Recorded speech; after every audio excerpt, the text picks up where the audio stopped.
Hello friends, welcome to Honeygees Academy. May 10th and May 11th daily current affairs with GS points. Hindu, Express, Eenadu and PIB News. నమస్తే Telangana paper కూడా. So ముందుగా చాలామంది అంటే మరీ ఎక్కువ మంది ఏం కాదు. సో ఈ గ్రూప్ 2 అండ్ గ్రూప్ 3 మనం చాలాసార్లు చెప్పినామండి. ఈ గ్రూప్ 2 లేదా గ్రూప్ 3 అనేది ఎప్పుడు వస్తుందో ఎవరికి ఐడియా లేదు. ఇన్ఫ్యాక్ట్ టీజీపీఎస్సీ చైర్పర్సన్ లేదా ఈ రాష్ట్ర ముఖ్యమంత్రి కూడా ఎప్పుడు గ్రూప్ 2 గ్రూప్ 3 వస్తుందో ఐడియా లేదని చెప్పేసి చెప్పొచ్చు. Depend on the group 1 case అండి. మనకి జూన్ 11న ఒక క్లారిటీ వస్తుంది. సో హీరింగ్ అయిపోతుందా, మరొక హీరింగ్ తీసుకుంటారా, తీర్పు రిజర్వ్లో పెడతారా, వెంటనే వస్తుందా, సో దాన్ని బట్టి ప్రభుత్వం నిర్ణయం తీసుకుంటుంది. గ్రూప్ 1 ఇచ్చినాకనే గ్రూప్ 2, 3 ఇవ్వాలన్నా, గ్రూప్ 1 కొంచెం టైం పడుతుందని చెప్పేసి అనిపిస్తే గ్రూప్ 2, గ్రూప్ 3 ఇచ్చి కొత్త నోటిఫికేషన్లు ఇష్యూ చేయవచ్చా. సో ఇది గవర్నమెంట్ అనేది ఆలోచన చేస్తుంది. ఎవరు చెప్పలేరండి, ఎవరిని అడిగినా ఎవరికి క్లారిటీ లేదు గ్రూప్ 2 అండ్ 3 ఎప్పుడు వస్తుందని చెప్పేసి. సో బట్ మనకి దీనికంటే ముందు పెద్ద టాస్క్ ఒకటి ఉంది. సో అది జాబ్ క్యాలెండర్ ఒకటి, సెకండ్ది సిలబస్ కమిటీ అండి. ఇవి రెండు వచ్చినా మనకు క్లారిటీ వస్తుంది. సో దీనికంటే ముందు ఇవి రెండు ఫస్ట్. ఇంకా నన్ను అడిగితే ఈ సిలబస్ అనేది ఫస్ట్ ఒక డౌట్ మన లోపల పెట్టేసిండ్రు. సో అది ఉంటుంది, ఇది ఉండదు అని చెప్పేసి సో పెద్ద సందేహాలు వస్తున్నాయి అందరికీ. సో ఎవరికి ఏం తెలియదు. బట్ ఒక ఐడియా ప్రకారం చూస్తే తెలంగాణ ఉద్యమం అయితే 150 మార్క్స్కి ఉండదు, అది గ్యారంటీ. ఎకనామీ కూడా కొంచెం సిలబస్ సెక్షన్ 3 లేపేస్తే లేపేయవచ్చు. ఒక ఐడియా బట్టి ఇది ఎవరికి ఏం తెలియదండి. మనం కొంచెం హేతుబద్ధంగా థింక్ చేస్తే అంతే. ఈ సెక్షన్ 3లో ఉన్న చాలా టాపిక్స్ మీకు సొసైటీ లోపల వస్తాయండి. సొసైటీ లేపేయరు, అది ఉంటుంది కంపల్సరీ. సెక్షన్ 3లో మీకు ఇన్ఈక్వాలిటీ అని చెప్పేస్తుంది కదా. సో అందులో మీకు హెల్త్ అండ్ ఎడ్యుకేషన్ చెప్పేస్తుంది కదా. ఇవన్నీ వెల్ఫేర్ స్కీమ్ కిందకి వస్తాయి. ఇన్ఫ్యాక్ట్ సోషల్ ఇన్ఫ్రా అని చెప్పేసి పిలుస్తాం. అంటే సాంఘిక పరమైన మౌలిక సదుపాయాలని చెప్పేసి ఉంటుంది. సో మనకి ఇన్ఫ్రాస్ట్రక్చర్లో ఎకనామిక్ ఉంటుంది అండ్ సోషల్ కూడా ఉంటుంది. ఎకనామిక్ మీన్స్ మీకు ఈ ట్రాన్స్పోర్ట్ కావచ్చు, లేకుంటే ఎనర్జీ కావచ్చు, అటువంటివి వస్తాయి. ఐటీ టెక్నాలజీ కావచ్చు. సోషల్ ఇన్ఫ్రాస్ట్రక్చర్ అంటే మీకు SC, ST, women, minority, physical with disability అని చెప్పేసి, హెల్త్, ఎడ్యుకేషన్, రూరల్, అర్బన్ అని చెప్పేసి అటువంటివి వస్తాయి. సెక్షన్ 3లో ఉన్నాయి మేబీ సొసైటీలోకి వెళ్ళిపోవచ్చు అంతే. సో మనకి పేపర్ల సంఖ్య తగ్గుతుంది, సిలబస్లో మార్పు చాలా మైనర్ ఉంటుంది. ఎకనామీ సెక్షన్ 3లో మార్పులు వస్తాయి, తెలంగాణ ఉద్యమంలో మార్పులు వస్తాయి. ఇది ఎట్లా చెప్తున్నాం మనము అంటే సో టీజీపీఎస్సీ చైర్పర్సన్ యొక్క వ్యాఖ్యలు బట్టి మనకు తెలుస్తుంది అంతే. సో ఇదే అని చెప్పేసి నాకు టీజీపీఎస్సీ చెప్పలేదు, ఎవరు చెప్పలేదు. సో మరి ఎందుకు చెప్పడం అంటే చాలామంది డౌట్స్ వస్తున్నాయి కాబట్టి సో మనకు పర్సనల్గా మెసేజ్ చేయడం కంటే ఒకసారి చెప్తే బెస్ట్ అని చెప్పేసి చెప్తున్నా. సో ఎవరికి ఐడియా లేదండి, ఎవరికీ లేదు idea. Depend on the group 1 case తర్వాత గవర్నమెంట్ ఎలా ఆలోచన చేస్తుంది. గ్రూప్ 1 తర్వాతనే గ్రూప్ 2 తర్వాతనే ఇద్దామనుకుంటుందా, లేకుంటే గ్రూప్ 1 వదిలిపెట్టి టైం పడుతుంది కాబట్టి సో గ్రూప్ 2, 3 వైపు చూద్దామని చెప్పేసి అనిపిస్తే కొంచెం మనకి బిఫోర్ వస్తుంది నోటిఫికేషన్. ఇక లేదు గ్రూప్ 1 అయినాకనే 2, 3 అని చెప్పేసి ఈ ఆర్డర్ ఫాలో అయితే సో చాలా టైం మనకి పట్టే అవకాశం అని చెప్పేసి ఉంటుంది. సో ఎలా పట్టినా మనకి సిలబస్లో కోర్ టాపిక్స్ అయితే మారవు.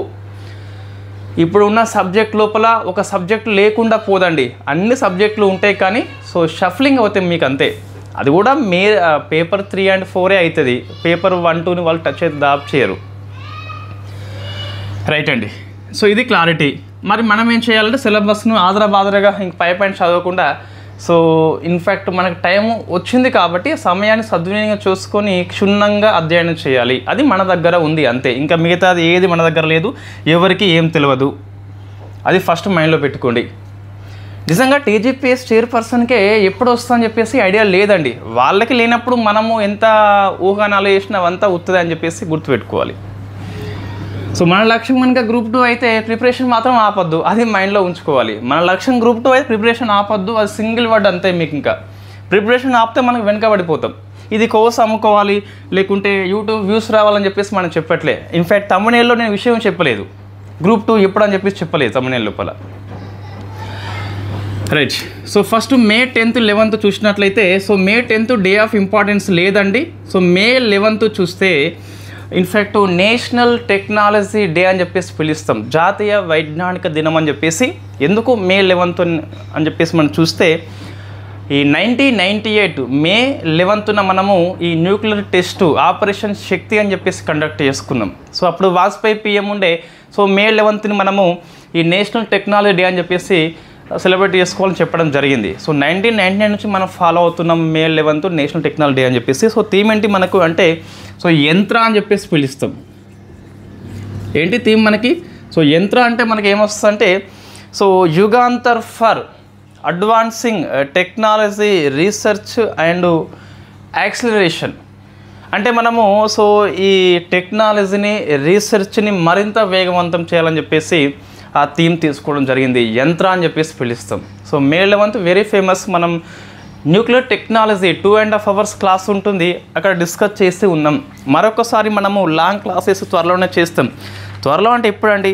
Depend on the group 2 notification. So ఇప్పుడే మనం చేసేది ఏం లేదు. సో మరింత మాసాలు గడిస్తే కంటెంట్ యాడ్ అవుతూ ఉంటుంది, ఎక్కువ పాయింట్స్ కవర్ అవుతాయి.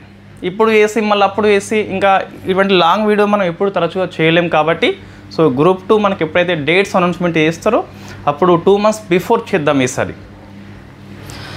నెక్స్ట్ ఈ కర్ణాటక ఎమ్మెల్యే, ఇది పాలిటీ కిందకి వస్తుంది. సో జనార్దన్ రెడ్డి అని చెప్పిస్తున్నాడు, కర్ణాటక ఎమ్మెల్యే. సో ఇతను ఈ జైలు శిక్ష కారణంగా డిస్క్వాలిఫై అయిపోయిండు. సో డిస్క్వాలిఫై అయిపోయిండు కాబట్టి ఇన్ఫ్యాక్ట్ ఇది వెరీ ఫేమస్ క్వశ్చన్. అయితే ఎమ్మెల్యే పేరు రాకపోవచ్చు కానీ ఈ పాలిటీ అంశం మనకి వార్తల్లో ఉంది. ఏంటి? ఫస్ట్ ఇది ఎమ్మెల్యే అండి, నాట్ ఎంపీ. మీకు ఈ డిస్క్వాలిఫికేషన్ ఆఫ్ ది మెంబర్స్ అని చెప్పేసి రాజ్యాంగం లోపల ఎక్కడ ఉన్నదండి అంటే 102 ఆర్టికల్లో ఉంటుంది. ఇదేమో ఎంపీ గురించి డిస్క్వాలిఫై గురించి మాట్లాడుతుంది. అదే స్టేట్ లెవెల్కి వస్తే మనకి 191 అని చెప్పేసి ఉంటుంది. ఇది ఎమ్మెల్యే కావచ్చు, లేదా ఆ స్టేట్లో ఉభయ సభలు ఉన్నట్లయితే ఎమ్మెల్సీ అని చెప్పేసి పిలుస్తాం. సో ఎమ్మెల్యే కావచ్చు లేదా ఎమ్మెల్సీ కావచ్చు. సో వాళ్ళ డిస్క్వాలిఫై గురించి మాట్లాడుతుంది. సో మనకి జైలు శిక్ష ఉంది కాబట్టి దీని గురించి డిస్కస్ చేద్దాం. అయితే ఈ 191(1) సబ్ క్లాస్ ఈ అని చెప్పేసి ఉంటుంది. ఇక్కడ ఏముంటుందంటే సో పార్లమెంటు నిర్ణయించిన చట్టం ప్రకారము మరిన్ని డిస్క్వాలిఫికేషన్ ఉంటే ఉండొచ్చు అని చెప్పేసి చెప్తుంది. 191 సబ్ క్లాస్ 1 సబ్ క్లాస్ ఈ అని చెప్పేసి ఉంటుంది. సో మీకు అన్సౌండ్ మైండ్ అని చెప్పేసి, సిటిజన్ ఆఫ్ ఇండియా అని చెప్పేసి, లేదా దివాలా తీయడం అని చెప్పేసి ఇవన్నీ డిస్క్వాలిఫికేషన్స్ ఉంటాయి కదా. ఇవి కాకుండా పార్లమెంటు చట్టం చేసిన ప్రకారం ఇంకేమన్నా ఉంటే వాటి ప్రకారం కూడా డిస్క్వాలిఫై అయిపోతాడు. అది 191 సబ్ క్లాస్ ఏ అని చెప్పేసి చెప్తుంది. సో దీని ప్రకారం parliament 1951 representation of people act అని చెప్పి చట్టం తీసుకొచ్చింది. సెక్షన్ నెంబర్ 8 సబ్ క్లాస్ 3 అని చెప్పేసి ఉంటుంది. ఇదేమని చెప్తుంది అంటే 2 లేదా అంతకంటే ఎక్కువ ఏళ్ళు జైలు శిక్ష పడితే డిస్క్వాలిఫై అయిపోతాడు. సో లిల్లీ థామస్ కేసు 2013లో వచ్చింది. 2 or more years జైలు శిక్ష పడితే వెంటనే డిస్క్వాలిఫై అయిపోతారు. సో మన జనార్దన్ రెడ్డి డిస్క్వాలిఫై అయిపోవడం జరిగింది. రాజ్యాంగంలో ఆర్టికల్ ఏంటి? 191 సబ్ క్లాస్ 1 ఈ అని చెప్పేసి పార్లమెంటు చట్టం చేస్తే దాని ప్రకారం డిస్క్వాలిఫై అవుతారు. చట్టం చేసింది 1951లో ఆర్పి అని చెప్పేసి, అందులో సెక్షన్ నెంబర్ 8 సబ్ క్లాస్ 3 అని చెప్పేసి ఉంటుంది. ఇవి గుర్తుపెట్టుకో, సబ్ క్లాజులు మనకి ఫ్రీక్వెంట్లీ వార్తల్లో ఉంటాయి కాబట్టి. సో లిల్లీ థామస్ కూడా మీకు సుప్రీంకోర్టు చెప్పింది వెంటనే డిస్క్వాలిఫై అని చెప్పేసి. మరి డిస్క్వాలిఫై ఎవరు చేస్తారు అంటే మనకు సభ సచివాలయం చేస్తుంది. సో సభ సచివాలయం చేస్తుంది, ఇది గుర్తుపెట్టుకోవాలి.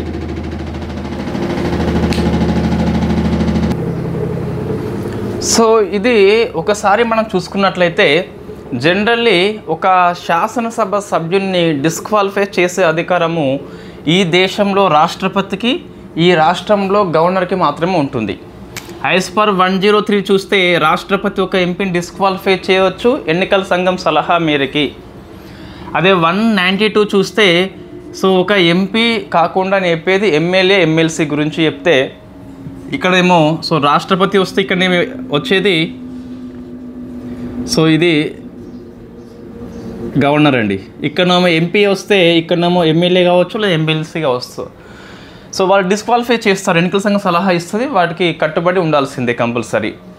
ఇంకొకటి 10th షెడ్యూల్ సో ఎవరైనా పార్టీ ఫిరాయింపు వేస్తే దాని ప్రకారము సభ అధ్యక్షులు చేస్తారు. సభ అధ్యక్షులు ఎవరు ఉంటే వాళ్ళు చేయడం జరుగుతుంది. So Lok Sabha speaker, Rajya Sabha chairperson, ఎవరైతే ఎంపీ ఏ సభ సభ్యుడు పార్టీ ఫిరాయింపు చేస్తే ఆ సభ అధ్యక్షులు డిస్క్వాలిఫై చేస్తారు. అట్లా కాకుండా మీకు ఈ ఎన్నికల్లో అక్రమాలకి పాల్పడితే సో ఎన్నికల సంఘము అంటే అప్పటికప్పుడు ఎన్నికల సంఘమే డిస్క్వాలిఫై చేస్తుంది. ఎన్నిక పూర్తయిపోయింది, సో అతను ఎమ్మెల్యేగా ఎంపీగా ప్రమాణ స్వీకారం చేస్తే ఇట్లా హైకోర్టు డిస్క్వాలిఫై చేస్తుంది.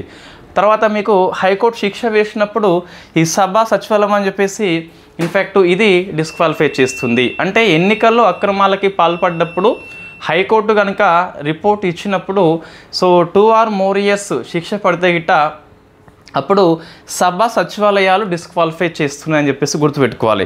రాష్ట్రపతి కాదు, లోక్సభ స్పీకర్ కాదు, రాజ్యసభ చైర్పర్సన్ కానే కాదు, సభ సచివాలయం అని చెప్పేసి గుర్తుపెట్టుకోవాలి. జైలు శిక్ష పడ్డప్పుడు డిస్క్వాలిఫై చేసేది, అఫీషియల్లీ ప్రకటించేది సభ సచివాలయము. సో ఇది మీకు పాలిటీ ఆర్టికల్. ఇంకొక ఆర్టికల్ చూసుకున్నట్లయితే సో మీకు నల్సా, ఇది వార్తల్లో ఉన్నదండి. ఎగ్జిక్యూటివ్ చైర్పర్సన్గా మీకు సూర్యకాంత్ అని చెప్పేసి సో రాష్ట్రపతి గారు నియామకం చేసిండ్రు. సో సూర్యకాంత్ అని చెప్పేసి సో మనకి నల్సా అని చెప్పేసి ఎక్కడ వస్తుంది అంటే directive principles of the state policy DPSP లోపల వస్తుంది. మనకి ఫ్రీ లీగల్ అని చెప్పేసి ఉచిత న్యాయం అని చెప్పేసి అందిస్తుంది నల్సా అని చెప్పేసి. నేషనల్ లీగల్ సర్వీస్ అథారిటీ, దీన్ని మనము సో 1987 చట్టం ద్వారా ఏర్పాటు చేసుకోవడం జరిగింది. సో ఇది ఒక స్టాచ్యుటరీ బాడీ అండి. So national legal service authority 1987 చట్టం ద్వారా ఏర్పాటు అయింది కాబట్టి ఒక శాసనబద్ధ సంస్థ. ఈ శాసనబద్ధ సంస్థ అయినటువంటి నల్సా ఏదైతే ఉందో దీనికి సో ప్యాటర్న్ ఇన్ చీఫ్ అని చెప్పేసి పిలుస్తాం. సో ప్యాటర్న్ ఇన్ చీఫ్ అని చెప్పేసి CJI ఎవరు ఉంటే వాళ్ళు ఉంటారు. ఇప్పుడు మనకి బిఆర్ గవాయ్ మే 13 నుంచి మొత్తం మీద ఎప్పుడో బిఆర్ గవాయ్ అని చెప్పి సంజీవ్ ఖన్నా పోతున్నాడు కాబట్టి బిఆర్ గవాయ్ వస్తాడు. సో అప్పుడు మనకి అందరూ మార్పులు వస్తాయి కదా. అట్లనే ఈ నల్సాకి ఎగ్జిక్యూటివ్ చైర్మన్గా CJI తర్వాత సీనియర్ మోస్ట్ న్యాయమూర్తి ఎవరు ఉంటే వాళ్ళు. ఇంతకుముందు బిఆర్ గవాయ్ ఉండే కదా, ఇప్పుడు ఈయన CJIకి పోయింది కాబట్టి ఇక్కడ సూర్యకాంత్ అని చెప్పేసి వస్తాడు. సో సూర్యకాంత్ అని చెప్పేసి గుర్తుపెట్టుకోవాలి. సో నల్సా ఒక చట్టబద్ధ సంస్థ. Why? Because it is established by parliament act. So ఇది మనకు నియామకాల్లో వస్తుంది అంటే మనం పాలిటీ కింద రాసుకుందాం. వై? బికాస్ మీకు 2-3 బిట్స్ కవర్ అవుతున్నాయి ఇక్కడ. సో నెక్స్ట్ అండి, సో ఎకనమీ ఒక 3 ఇన్సూరెన్స్ బీమా పథకాలకి 10 ఏళ్ళు పూర్తయినాయి మే 9th. సో మన కరెంట్ అఫైర్స్ మే 10th కాబట్టి మే 9th PIB న్యూస్లో మీకు వస్తుంది ఇది. సో మన 9th PIB news 10th explain చేస్తాం కదా. సో 3 పథకాలండి 10 ఏళ్ళు పూర్తయినాయి కాబట్టి ఇది ఎకనామీ కిందికి వస్తుంది. గవర్నమెంట్ పాలసీ అంటే ఎకనామీ కిందికి వస్తుంది. వై? బికాస్ మీకు సర్వీస్ సెక్టర్ అని చెప్పేసి సో APPS TGPS వాళ్ళకు ఉన్నది. అది చాలా పుస్తకాల్లో సమాచారం లేదు సర్వీస్ సెక్టర్లో మీరు చూసుకున్నట్లయితే బయట దొరికే పబ్లికేషన్ లోపల. సో ఎందుకో మనకి అర్థం కాదు. సో అందులో ఇన్సూరెన్స్ అని చెప్పేసి బీమా అని చెప్పేసి ఒక సబ్ సెక్టార్ మనకి మన పుస్తకం లోపల అకాడమీ లోపల కనీసం ఒక 15 పేపర్లు ఈ ఇన్సూరెన్స్ చాప్టర్కి కేటాయించారు వాళ్ళు. సో మనకి బీమా ఉంది కాబట్టి 3 బీమా పథకాలకి 10 ఏళ్ళు పూర్తయినాయి కాబట్టి ఆ 3 బీమా పథకాలు మన సిలబస్లో ఉన్నాయి, మన అకాడమీ పుస్తకంలో ఉంది. సో ఏంటి ఫస్ట్ చూస్తే ప్రధానమంత్రి సురక్ష బీమా యోజన 1, ప్రధానమంత్రి జీవన్ జ్యోతి బీమా యోజన 2, అటల్ పెన్షన్ యోజన 3 అండి. ఈ 3 కూడా 9th మే 2015లో ఏర్పాటైనాయి కాబట్టి సో 10 ఏళ్ళు పూర్తి చేసుకున్న సందర్భంగా మనకి ఎగ్జామ్లో ప్రశ్న వస్తుందంటే వస్తుంది అని చెప్పాలి. సో ఈ 5 years కానీ 10 years మీకు ఇవన్నీ మైల్ స్టోన్స్ అండి, ఎగ్జామ్లో వస్తాయి కంపల్సరీ. సో మనం వీటిని ఒక టేబుల్ రూపంలో అధ్యయనం చేయవచ్చు. ఈ టేబుల్ నేను తస్కరించిన ఎక్కడి నుంచి అంటే మన ఎకనమీ 2024 అప్డేట్స్ నుంచి. వాస్తవంగా మనం 2023 గవర్నమెంట్ పాలసీ లోపలనే ఈ 3 స్కీమ్స్కి టేబుల్ కొట్టుకొని ఉన్నాం. 24 లోపల ఏమైంది అంటే ఎకనామీ నోట్స్లో యాడ్ చేసినాం. సో అదే నోట్స్లో ఉన్న సమాచారం మొత్తం ఇప్పుడు చెప్తున్నాం మనం అంతే. సో ప్రధానమంత్రి సురక్ష అని చెప్పేస్తుంది. సురక్ష మీన్స్ మనకి it is accidental insurance scheme అండి, అంటే జనరల్ అని చెప్పేసి చెప్పొచ్చు. It is accidental insurance scheme. ప్రధానమంత్రి జీవన్ జ్యోతి కాబట్టి it is life insurance scheme. So నేను డెప్త్గా చెప్పట్లేదు what is the life insurance, what is the general insurance అని చెప్పేసి, మోటార్ అని చెప్పేసి అవన్నీ ఉంటాయి, మనకి ఇక్కడ అంత అవసరం లేదు. జస్ట్ వీటి గురించి డిస్కస్ చేద్దాం. ఇది ఒక pension scheme. It is pension scheme అని చెప్పేసి పిలుస్తాం. ఎవరైతే అసంఘటిత రంగంలో ఉంటారో, నియమిత వేతనం రాదో, సో వాళ్ళ కోసం అని చెప్పేసి ఈ స్కీమ్ తీసుకొచ్చారు. సో నెక్స్ట్ అండి, ఎంత కంట్రిబ్యూట్ చేయాలి మనము ఈ పథకంలో అంటే, సో ప్రధానమంత్రి సురక్ష బీమా యోజనలో మనకి సో 20 రూపీస్ చేయాలండి యానం, అంటే 1 ఇయర్కి 20 రూపీస్ చేయాలి. 1 ఇయర్ మీన్స్ మనకి సో జూన్ నుంచి మే వరకు ట్రీట్ చేస్తాం మనం. సో జూన్ నుంచి మే వరకు ట్రీట్ చేస్తాం ఈ స్కీమ్ కోసం. అయితే జూన్లో కట్టేస్తాం, మళ్ళీ మీరు జూన్లో కట్టేయాలి. సో ఇక్కడ చూస్తే 436 రూపీస్ అని చెప్పేసి పర్ యానం. ఇది కూడా సేమ్ యానం మీకు. సో జూన్ నుంచి మే వరకు ఉంటుంది. ఇక్కడ నీ యొక్క వయసు బట్టి నీ యొక్క కంట్రిబ్యూషన్ నీ ఇష్టం అండి అది. సో కంట్రిబ్యూషన్ డిఫరెంట్ ఉంటుంది, అందరికీ యూనిఫామ్ అయితే ఉండదు. నీ వయసు బట్టి, వయసు ఎక్కువ ఉంటే ఇన్ఫ్యాక్ట్ మనకు కట్టే ప్రీమియం అనేది ఎక్కువ ఉంటుంది. సో ప్రీమియం మీన్స్ నువ్వు ఆ బీమా క్లెయిమ్ చేసుకోవాలంటే కట్టే రుసుముని మనం ప్రీమియంగా పిలుస్తాం. ఇన్సూరెన్స్ పాలసీ మీన్స్ ఈ బీమా చేసుకున్న వ్యక్తికి సో బీమా కంపెనీకి మధ్య ఉన్న లీగల్ అగ్రిమెంట్ పేరే ఇన్సూరెన్స్ పాలసీగా పిలుస్తాం. ఇవన్నీ బేసిక్, బట్ మనకు తెలిసి ఉండాలి కొంచెం. మరి ఇట్లా కడితే మనకు వచ్చే బెనిఫిట్ ఏంటి అంటే, సో ఇట్ ఈస్ యాక్సిడెంటల్ అండి. నువ్వు కనుక యాక్సిడెంటల్గా చనిపోతే, సో డెత్ అయితే, లేదా సో ఫుల్ డిజబిలిటీ వస్తే, ఇంకా నువ్వు లేవద్దు మంచాలకి వెళ్ళి, అప్పుడు నీకు 2 lakhs వస్తాయి. నువ్వు మంచాలకే లేసి నీ పనులు నువ్వు చేసుకుంటే 1 lakh వస్తుంది. అంటే పార్షియల్గా నువ్వు కనుక యాక్సిడెంట్ అయితే గిట్ట సో 1 lakh వస్తుంది, ఫుల్గా అయితే గిట్ట 2 lakh వస్తుంది. సో లైఫ్ ఇన్సూరెన్స్ మీన్స్ నువ్వు చచ్చిపోతే సో 2 lakhs వస్తాయి. జీవన్ జ్యోతి అండి, సో ఇన్ఫ్యాక్ట్ అది న్యాచురల్ కావచ్చు, లేకుంటే యాక్సిడెంటల్ డెత్ కూడా కావచ్చు. సో ఇది అంటే నువ్వు ఆత్మహత్య చేసుకోవడము, లేకుంటే క్యాన్సర్ రావడం లాంటివి, అంటే నువ్వు బాగా సిగరెట్లు తాగి, బాగా మందు తాగి క్యాన్సర్ వస్తుంది కదా. సో ఇన్ఫ్యాక్ట్ అవి అట్లా వచ్చినప్పుడు ఇది వర్తించదు మనకి. సో న్యాచురల్ డెత్ అయి ఉండాలి కంపల్సరీ. సో నీకు బీమా వాడు డబ్బులు ఇవ్వాలంటే చాలా కండిషన్స్ అండి. నువ్వు అలా చనిపోతే డబ్బులు అన్నీ వస్తాయి, ఇలా చనిపో ఇన్ని డబ్బులు వస్తాయి, ఇలా కాదు అలా చనిపో అన్ని డబ్బులు వస్తాయి అని చెప్పేసి బీమా కంపెనీలు మనకు చెప్తూ ఉంటాయి. సో మీరు కనుక ఎంప్లాయ్ అయితే ఎల్ఐసి ఎప్పుడు చేయవద్దు, మనకి టీఎస్జిఎల్ అని చెప్పేసి, ఏపీజిఎల్ అని చెప్పేసి ఒక స్కీమ్ ఉంటుంది, అది చేయండి. లేదా పోస్టల్ లైఫ్ ఇన్సూరెన్స్ అని చెప్పేసి ఉంటుంది, అది చేయండి. బట్ ఎల్ఐసి, ఇక్కడ ఎల్ఐసి వాళ్ళు ఉంటే ఫీల్ కావద్దు, ఎందుకు నాకు అంత అది ఓన్ ఒపీనియన్ అండి అది. సో రెస్పెక్ట్ డిఫరెంట్ ఒపీనియన్స్ ఉంటాయి మనకి. ఒపీనియన్తో డిఫర్ చేయాలి, బట్ వ్యక్తితో ఎప్పుడు చేయొద్దు. సో నెక్స్ట్ చూస్తే అటల్ పెన్షన్ అంటే నీ కంట్రిబ్యూషన్ బట్టి నీకు 1000 నుంచి 5000 వరకు వస్తాయి ఆఫ్టర్ 60 years తర్వాత. అది ఎంత వస్తామని చెప్పలేము.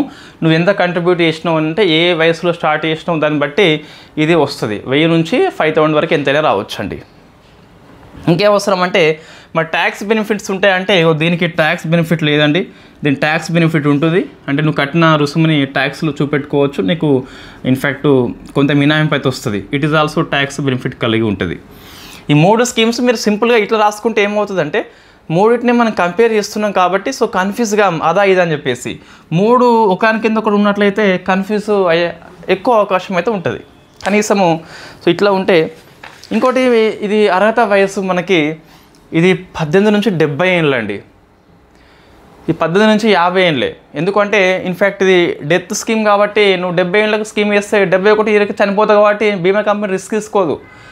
నువ్వు హెల్త్ ఇన్సూరెన్స్ స్కీమ్ కూడా అంతే అండి. నువ్వు హెల్తీగా ఉన్నప్పుడే నీకు బీమా చేస్తుంది, నీకేం కాదని చెప్పేసి బీమా చేస్తుంది. నీకేమైనా రోగం ఉంటే బీమా చేసుకోదు, ఎందుకంటే కంపెనీ అట్లా డబ్బులు ఇవ్వదు ఎవరు కూడా. నేను చెప్పేది అర్థమవుతుంది కదా. ఇది 18 నుంచి 50 ఏళ్ళలో ఉంటుంది. ఎందుకోసం అంటే ఇది చనిపోతే నువ్వు 60కి బీమా చేసుకుంటే 70కి పోతే డబ్బులు ఇయ్యరు వాళ్ళు. సో 50 లోపే చేసుకుంటే అంటే ఆరోగ్యంగా ఉన్నప్పుడే బీమా చేసుకోవాలని చెప్పేసి పిలుస్తాం. సో ఇది 18 to 40 అని చెప్పేసి పిలుస్తాం. వై? బికాస్ అది వర్క్ చేస్తే డబ్బులు వస్తాయి కాబట్టి మనకి 18 to 40 అని చెప్పేసి ఉంటుంది. ఇది ఎకనామీలో ఉన్న ఆర్టికల్ అండి. అయితే ఒక ఆర్టికల్ నేను సగం రాసిన, సో స్కిప్ చేస్తున్నా. ఏంటని చెప్పేసి చూస్తే అది సివిల్ రిజిస్ట్రేషన్ సిస్టమ్ అని చెప్పేసి, సో మనకి జనన విభాగము, so in fact ministry of home affairs కింద పనిచేస్తుంది. 21కి రిపోర్ట్ ఇచ్చింది, ఎంతమంది చనిపోయినలు, ఎంతమంది పుట్టినలు అని చెప్పేసి, ఆ సెక్స్ రేషియో అని చెప్పేసి ఇవ్వడం జరిగింది. అయితే మనకి ఇచ్చిన సమాచారం సరిపోవట్లే. నేను మినిస్టర్ ఆఫ్ హోమ్ అఫేర్స్ వెబ్సైట్లో చూసిన, సో ఇన్ఫ్యాక్ట్ అది మరీ 165 పేజ్ ఉందండి. రాష్ట్రాల వారి కూడా వాడు ఇచ్చిండు వాస్తవంగా. సో 36 స్టేట్ అండ్ యూటీ అని చెప్పేసి మొత్తం ఇచ్చిండు. సో నేను రేపు దాన్ని డిస్కస్ చేద్దాం. నేను రాసిన నోట్స్ లోపల ఇన్ఫ్యాక్ట్ ఇది పేపర్ న్యూస్ మాత్రం రాసిన.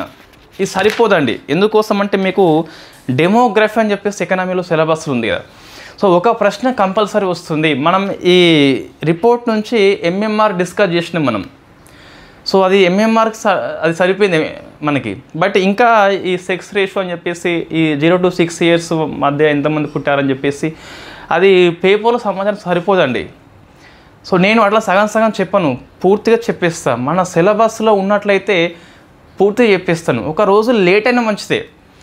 సో నాకు బ్యాడ్ నేమ్ వచ్చినా మంచిదే, ఈ ఆర్టికల్స్ లేట్గా వస్తుందని చెప్పేసి. బట్ మన చాలా ఆర్టికల్స్ పేపర్ కంటే ముందు ఉంటాం చాలాసార్లు. ఇవాళ చెప్పిన న్యూస్ మనకి పేపర్లో 3-4 days తర్వాత వస్తుంది.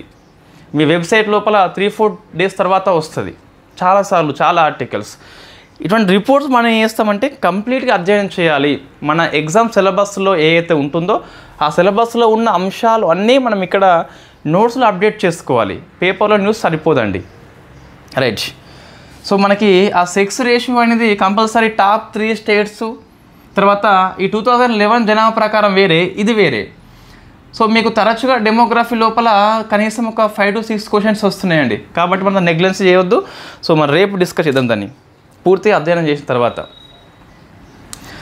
Next science and technology others అని చెప్పేసి ఉన్నది మీకు. సో అంటే మనకు స్పేస్ డిఫెన్స్ ఏవి లేవు వార్తల్లో. సో బుల్బుల్ 2 అని చెప్పేసి ఉన్నది. బుల్బుల్ V2. బుల్బుల్ అని చెప్పేసి ఫేమస్ హీరో డైలాగ్, ఫేమస్ అది. ఆ హీరో పేరు మీరు కామెంట్ చేయండి ఒకసారి. సో బుల్బుల్ V2 అని చెప్పేసి ఉన్నది. ఇది సర్వం AI అని చెప్పేసి ఒక కంపెనీ ఉంటుంది. సో సర్వం AI అని చెప్పేసి కంపెనీ పేరు అండి ఇది. సో మనం డిస్కస్ చేసిన సర్వం AI అని, ఇది బెంగళూరు కంపెనీ. ఇది ఎక్కడ వచ్చిందండి మనకి ఈ మే మంత్ కరెంట్ అఫైర్స్లో అంటే మన ఇండియా ఆధ్వర్యంలో ఒక సావర్నిటీ కలిగిన AI మోడల్ని డెవలప్మెంట్ చేసే ఎంపిక పోటీల్లో సర్వం AI గెలుచుకుంది. అంటే మన ఇండియాకి సావరిన్ AI అని చెప్పేసి ఉంటుంది కదా, దాన్ని సర్వం AI రూపొందిస్తుంది. సావరిన్ AI అంటే ఇండియా యొక్క సార్వభౌమాధికారం కలిగిన AI టెక్నాలజీ. ఇండియాకి మాత్రమే అది గవర్నమెంట్ ఉపయోగించుకుంటుంది. దాన్ని రూపొందించే ఎంపిక పోటీలు కండక్ట్ చేస్తే ఇది నెగ్గింది. ఇది మరొకసారి వార్తల్లో వచ్చింది. ఈ సర్వం AI అనే బెంగళూరు కంపెనీ సో బుల్బుల్ V2 అని చెప్పేసి రూపొందించింది. ఇది ఒక text to speech model. So text to speech model అని చెప్పేసి పిలుస్తాం. టెక్స్ట్ని అది స్పీచ్ చేస్తుంది. మనకు నోట్స్ రాస్తే దాన్ని క్లాస్ రూపంలోకి స్పీచ్లోకి మారుస్తుంది. అచ్చా, ఇది ఎన్ని భాషల్లో అందుబాటులో వచ్చిందంటే 11 భాషల్లో అందుబాటులోకి వచ్చింది. సో మనం ఇది గుర్తుపెట్టుకోవాలి. సర్వం AI యొక్క model text to speech Bulbul V2 అని చెప్పేసి పిలుస్తాం. నెక్స్ట్ అండి, ఇది పాకిస్తాన్ ఇండియా మధ్య కాల్పుల విరమణ ఒప్పందం సీజ్ ఫైర్ అనేది ఎగ్జామ్ దృష్ట్యా నాట్ మచ్ ఫేమస్. అంటే నేను చెప్పేది సో దేశభక్తి మళ్ళీ అట్లా అనొద్దు. ఎగ్జామ్ దృష్ట్యా మనకి అంతగా ఇంపార్టెన్స్ లేని అంశం అని చెప్పేసి గుర్తుపెట్టుకోవాలి. సో మనకు మరి ఆ ఆయుధాలు అంటే S-400, బ్రహ్మోస్, ఈ ఆకాష్ మిసైల్, మన అన్నీ కూడా డిఫెన్స్ టెక్నాలజీ 2024లో డిస్కస్ చేసి ఉన్నాం. ఆ నోట్స్ మీ దగ్గర ఉంది. సో గ్రూప్లో కూడా ఉంది. అందులో సమాచారం ఎగ్జామ్ దృష్ట్యా ఎంత అవసరమో అంతకంటే ఇంకా ఎక్కువనే ఉన్నది, మీకు సరిపోతుంది. అది మళ్ళీ ఇక్కడ వద్దు. నెక్స్ట్ అండి, international affairs. So Asia Development Bank యొక్క 58th బోర్డ్ ఆఫ్ గవర్నర్స్ మీటింగ్ని ఇటలీ హోస్ట్ చేసింది. ఆసియా డెవలప్మెంట్ బ్యాంకు హోస్ట్ చేసింది మిలాన్ నగరము ఫ్రమ్ ఇటలీ అని చెప్పేసి. నేను అప్పుడే చెప్పిన, ఇది ఇంతకుముందు క్లాస్లో వచ్చింది మనకు. సో డెవలప్మెంట్ బ్యాంకు ఆసియా అయినప్పటికీ నాన్ ఏషియా కంట్రీస్ కూడా ఇందులో భాగస్వామ్యం వహిస్తాయి. సో దీని థీమ్ మనకి అవసరం అండి. ఎందుకోసం అంటే వెరీ ఫేమస్ ఇన్స్టిట్యూషన్ కాబట్టి.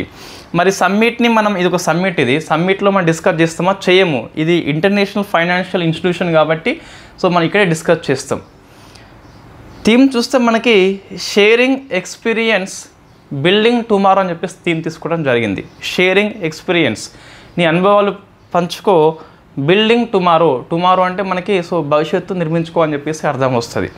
ఈ మీటింగ్కి మన ఫైనాన్షియల్ మినిస్టర్ నిర్మలమ్మ పోవడం జరిగింది. సో ఇక్కడ ఏమన్నా అవుట్కమ్స్ ఉన్నాయంటే ఇప్పటికైతే ఎటువంటి నిర్ణయాలు తీసుకోలేదు. అవుట్కమ్స్ ఏమైనా ఉంటే మనం డిస్కస్ చేద్దాం. సో థీమ్ గుర్తుపెట్టుకోవాలి కంపల్సరీ, హోస్ట్ కంట్రీ గుర్తుపెట్టుకోవాలి. సో ఏడీబీ మనకి ఫిలిప్పీన్స్ రాజధాని మనీల లోపల హెడ్ క్వార్టర్ కలిగి ఉంటుంది. నెక్స్ట్ స్టేట్స్ పాలసీ అండి. సో యూపీ అనేది వరల్డ్ బ్యాంకు సహాయంతో 2 స్కీమ్స్ లాంచ్ చేసింది. ఒకటేమో యూపీ అగ్రి, ఇంకోటేమో ఏఐ ప్రజ్ఞ అని చెప్పేసి పిలుస్తాం. సో యూపీ అగ్రి అంటే మీకు వ్యవసాయం లోపల ఉత్పాదకత పెంచేందుకు ఈ స్కీమ్ స్టార్ట్ చేసింది. ఏఐ ప్రజ్ఞ అంటే యువత లోపల ఏఐ టెక్నాలజీ నైపుణ్యత పెంచాలని ట్రైనింగ్ ఇస్తుంది. ఈ 2 స్కీమ్స్ కూడా వరల్డ్ బ్యాంక్ సహాయం చేస్తుంది. ఒక స్టేట్ గవర్నమెంట్ స్కీమ్స్కి వరల్డ్ బ్యాంక్ హెల్ప్ అంటే ప్రశ్న వస్తుంది, రావచ్చు. నెక్స్ట్ బుక్స్ అండి. సో మన బండారు దత్తాత్రేయ ఒక ఆత్మకథ పుస్తకం రాసిండు. సో ఆత్మగా మారకముందు పుస్తకం రాసిండు కాబట్టి very famous personality and governor కాబట్టి ప్రశ్న వస్తే రావచ్చు. సో జనతాకి కహానీ మేరీ ఆత్మకథ అని చెప్పేసి పుస్తకం పేరే, జనతాకి కహానీ మేరీ ఆత్మకథ అని చెప్పేసి. తెలంగాణ అండి, సేమ్ మనకి same story. Civil registration system report ఇచ్చింది. నేను రాసిన ఇక్కడ ఏం రాసిన అంటే, సో జనాల సంఖ్య తగ్గింది అట, అత్యధికం హైదరాబాద్లో పుట్టిండ్లు, అత్యల్పం మూలుగు అని చెప్పేసి, మన్నాలు ఎక్కువ చనిపోయింది హైదరాబాద్లో, తక్కువ పోయింది భూపాలపల్లిలో అని చెప్పేసి. ఇవంతా రాసినా కానీ not satisfy. So paper news మనం నమ్మలేము. 165 పేజెస్ నోట్స్ ఉన్నది, ఒరిజినల్ డాక్యుమెంటు. మనం దాన్ని అధ్యయనం చేయాల్సిన అవసరం ఉంటుంది. సో అది మనం చెప్పడం జరుగుతుంది. మరి ఇది ఎందుకంటే పేపర్లో వచ్చింది కొంచెం హైలైట్ చేయాలి మనకి, కాబట్టి అది రాయడం జరిగింది. సో మనం స్కిప్ చేయట్లేదు, మళ్ళీ చెప్తున్నా. నెక్స్ట్ తెలంగాణలో వెరీ ఫేమస్ ఒకటి మిషన్ సంకల్ప అని చెప్పేసి ఉన్నది. ఏముందండి, ఇప్పుడు ఇది మీకు పేపర్లు ఇచ్చింది చెప్పేసి అయిపోయిందని చెప్పేసి అనిపించవచ్చు, బట్ సిలబస్లో ఉంది, మనకి డెమోగ్రఫీ లోపల ఉంది కాబట్టి ప్రశ్న వస్తుంది. నేషనల్ ఫ్యామిలీ హెల్త్ సర్వే 5 ఎంతటి ఇంపార్టెంటో ఈ మినిస్ట్రీ ఆఫ్ హోమ్ అఫైర్స్ యొక్క జనన విభాగం యొక్క సివిల్ సిస్టమ్ కూడా అంతకంటే ఎక్కువ ఇంపార్టెంట్. సో మీకు మిషన్ సంకల్ప అని చెప్పేసి వెరీ ఫేమస్ ఆపరేషన్. ఛత్తీస్గఢ్ పోలీసులను మన తెలంగాణ పోలీసులు సో అండ్ కోబ్రా దళం అని చెప్పేసి ఈ ముగ్గురు కలిపి ఈ మావోయిస్టులకు వ్యతిరేకంగా దీన్ని చేపట్టారని చెప్పేసి గుర్తుపెట్టుకోవాలి. నెక్స్ట్ మన హైదరాబాదు నార్కోటిక్ ఎన్ఫోర్స్మెంట్ వింగ్కి అవార్డు వచ్చింది. దుబాయ్ లోపల మనకి ఈ వరల్డ్ పోలీస్ సమ్మిట్ కండక్ట్ చేస్తున్నాం మే 13 నుంచి 15 ఆ మధ్యలో. అక్కడ తెలంగాణ పోలీస్ వాళ్ళు అవార్డు తీసుకుంటారు కాబట్టి వెరీ ఫేమస్. సో ఎందులో వచ్చిందంటే ఎక్సలెన్స్ ఇన్ యాంటీ నార్కోటిక్ దాంట్లో వచ్చింది. నెక్స్ట్ ఏపీ వాళ్ళు చూసినట్లయితే సో ఈ నెల్లూరు డిస్ట్రిక్ట్ లోపల ఆమంచెర్ల అని చెప్పేసి ఒక గ్రామం ఉందండి. ఈ ఆమంచెర్లలో ఉన్న ఎంఎస్ఎంఈ పార్క్ అని చెప్పేసి ఉంటుంది కదా, ఈ ఎంఎస్ఎంఈ పార్క్కి భారత్ సింధూర్ అని చెప్పేసి పేరు పెట్టారు. సో మనకి సింధూర్ ఆపరేషన్ వెరీ ఫేమస్. అది మనకి అయిపోయింది మనకు. అయితే ఐఏఎఫ్ మనకి ఇంకా పూర్తి కానట్టుగా ప్రకటించింది, బట్ ఆల్మోస్ట్ మనకైతే సీజ్ ఫైర్ అని చెప్పేసి అయిపోయింది. సో ఆమంచెర్ల ఎంఎస్ఎంఈ పార్క్ అని చెప్పేసి దీనికి భారత్ సింధూర్గా పేరు పెట్టారు కాబట్టి వెరీ ఫేమస్. ఇవంతా భావోద్వేగంతో కూడుకున్న సందర్భం కాబట్టి ఇవన్నీ అట్రాక్ట్ చేస్తాయి. సో ఒక స్కీమ్కి సింధూర్ అని చెప్పేసి పేరు పెట్టడంలో ఉన్న దానివల్ల ఎటువంటి ఉపయోగం ఉండదు వాస్తవంగా, బట్ మనకి ఇవి ఎందుకు అంటే మనకి స్ఫూర్తి కలిగిస్తే ప్రజల లోపల సింధూర్ ఆపరేషన్ వార్తల్లో ఉంది కాబట్టి సో ఇది చెప్పలేము, మనకు ఎగ్జామ్లను ఈజీగా అట్రాక్ట్ చేస్తుందండి. సో ఇది మే 10th and 11th current affairs అండి. సో మనం దీన్ని స్కిప్ చేసిన అంశం ఏంటి అంటే, ఒకటి సో ఈ జనన మరణాల నివేదిక ఏదైతే ఉందో, ఆ సెక్స్ రేషియో ఏదైతే ఉందో, సో అది ఎగ్జామ్ దృష్ట్యా డెమోగ్రఫీ కిందకి వస్తుంది. అది వెరీ ఫేమస్ రిపోర్ట్. మనము డిస్కస్ చేద్దాము. ఒక టేబుల్ ఫార్మాట్లో తీసుకొద్దాం. జననం అని చెప్పేసి పెట్టేసి ఎంతమంది పుట్టారు, సో 0 to 6 ఇయర్స్లో సెక్స్ రేషియో ఎంత, ఓవరాల్గా ఎంత ఉందని చెప్పేసి. సో టాప్ 3 స్టేట్స్, టాప్లో 3 స్టేట్స్, తెలంగాణ ఎంత, ఏపీ ఎంత. నెక్స్ట్ మరణాలు కూడా మనం తీసుకోవాలి. ప్రశ్న తరచుగా వస్తుంది కాబట్టి చెప్పలేం, మళ్ళీ ఒకసారి ఎగ్జామ్లో వస్తే రావచ్చు. సో మనకి మే 12th కరెంట్ అఫైర్స్ నేను ఈవినింగ్ చేస్తాను అండి. ఇంకా డిఎస్సి వాళ్ళకి, సో ఏపీ కానిస్టేబుల్ వాళ్ళకి June 1st ఎగ్జామ్ ఉంది కదా. సో మనకి మే 15న సిలబస్ మనకి అయిపోతుందని చెప్పినాం కదా. ఇవాళ మే 12th అండి. మ్యాక్సిమం అయితే ఒక రోజు అయితే కావచ్చు, కానీ మీకు ఈ 4 months కరెంట్ అఫైర్స్ రివిజన్ అయిపోతుంది కంపల్సరీ. మీకు ఇంకా 14 days టైం ఉంటుంది రివిజన్ చేయాలి అంటే, సో చేసుకోవచ్చు. మళ్ళీ చెప్పేది, మనం ఎక్కువగా గ్రూప్ 2 ఫోకస్తో కరెంట్ అఫైర్స్ చేస్తున్నాం. సో ఎక్కువ డెప్త్గా ఉంటుంది. డిఎస్సి వాళ్ళకి ఇంత డెప్త్గా రాకపోవచ్చు. సరే కానిస్టేబుల్ వాళ్ళకి వస్తుంది అనుకోండి, కానీ డిఎస్సి వాళ్ళకి ఇంత డెప్త్ కరెంట్ అఫైర్స్ రాకపోవచ్చు. రైట్, అది మీ ఇష్టం అన్నట్టు. సో మనకి 4 months కరెంట్ అఫైర్స్ సరిపోతుంది అంటే సరిపోదండి. 8 months వరకు చదువుకోవాలి. మిగతా మీకు మ్యాగజైన్లు ఉన్నాయి, లేదా మీరు రోజు క్లాస్ చూస్తుంటే పెద్ద ఇబ్బంది అయితే మీకు ఉండదని చెప్పేసి చెప్పొచ్చు. Right, thank you very much, all the best. ముఖ్యంగా తెలంగాణ వాళ్ళు ఎవరైతే ఉన్నారో గ్రూప్ 2 ఫోకస్తో చదివే వాళ్ళు దయచేసి మీ ప్రిపరేషన్ని ఆపివేయొద్దు. మీరు హైదరాబాద్కి వెళ్ళి కోచింగ్ తీసుకుంటున్నారా, లేదా కోర్సు ఇక్కడ ఆన్లైన్లో ఫాలో అవుతున్నారా, నథింగ్ మ్యాటర్. సో మీరు ఏం చేయాలి, ఇర్రెస్పెక్టివ్ ఆఫ్ ఎకనామిక్ కండిషన్ అనేది సరిగ్గా లేకపోయినా కూడా, సో మీరు జాబ్ చేస్తూనే ప్రిపరేషన్ని మాత్రం ఆపొద్దు. అది మైండ్లో పెట్టుకోండి. ఎందుకు ఆపొద్దు అంటే, సో అంతటి వ్యాస్ట్ సిలబస్ని పూర్తి చేయాలంటే ఇన్ టైంలో మనం చేయలేము. సో లాంగ్ టర్మ్ ప్లాన్ చేసుకోండి. డైలీ 3 to 4 hours కేటాయించుకోండి, సరిపోతుంది. ఇప్పుడే లీవ్స్ లాంటి సాహసాలు చేయవద్దు, టైం పడుతుంది. నిజాన్ని గ్రహించాలి.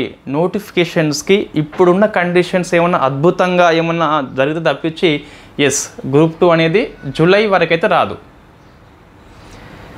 ఏమన్నా అద్భుతాలు జరిగి చెప్పలేం మనం, కానీ జూలై వరకైతే ఆల్మోస్ట్ రాదండి. ఏంటి అద్భుతం అంటే, గ్రూప్ 1తో లింకప్ లేకుండా, అసలు గ్రూప్ 1తో టచ్ చేయకుండా గ్రూప్ 2 కనుక జిఆర్ఎల్ ఇచ్చేసినారు కదా, 1:1 ఇస్తారట, 1:2 కూడా ఇయ్యరు. 1:1 ఇచ్చేసి పోస్టింగ్ ఇచ్చేస్తే మనం నోటిఫికేషన్ అనేది ఈజీగా వేసుకోవచ్చు. సో అది అవకాశం ఉన్నది. బట్ ప్రభుత్వం నాకు తెలిసి June 11th వరకు ఆగి, సో ఆ కేసు యొక్క స్టేటస్ చూసి టైం పడుతుంది అనుకుంటే ఇది చేయాలి కంపల్సరీ. సో ఏవో కొంతమందికి డబుల్ జాబ్స్ వచ్చి సరే ఇందులో బ్యాక్లాగ్ పోతాయి అని చెప్పేసి మనం ఇన్ని రోజులు ఆపడం మాత్రం న్యాయం కాదు. అంటే గ్రూప్ 1 ఇంకా కేసు చాలా రోజులు పడుతుంది అని చెప్పేసి అనిపిస్తే ఆ దానికోసం ఇవి ఆపడం న్యాయం కాదు. సో ఇది నా పర్సనల్ ఒపీనియన్ అండి. మీరు విభేదిస్తే చేయవచ్చు, అభిప్రాయంతో విభేదించండి. Right, so thank you very much.